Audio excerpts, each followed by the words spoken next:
டெல்லியில் உள்துறை அமைச்சர் அமித்ஷாவை சந்தித்து அதிமுக பொதுச் செயலாளர் எடப்பாடி பழனிசாமி தொகுதி பங்கீடு குறித்து பேச்சுவார்த்தை நடத்தினார்.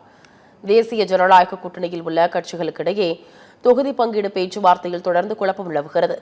மதுரையில் நேற்று முன்தினம் பாஜக தமிழக பொறுப்பாளர் பியூஷ் கோயலுடன் நடைபெற்ற பேச்சுவார்த்தையில் எந்தவித முடிவும் எட்டப்படவில்லை. 35 முதல் 45 தொகுதிகளை பாஜக கேட்பதாக கூறப்படுகிறது. இதையடுத்து டெல்லிக்கு நேற்று புறப்பட்டு சென்ற எடப்பாடி பழனிசாமி உள்துறை அமைச்சர் அமித்ஷாவை அவரது இல்லத்தில் நேற்று இரவு சந்தித்து பேசினார்.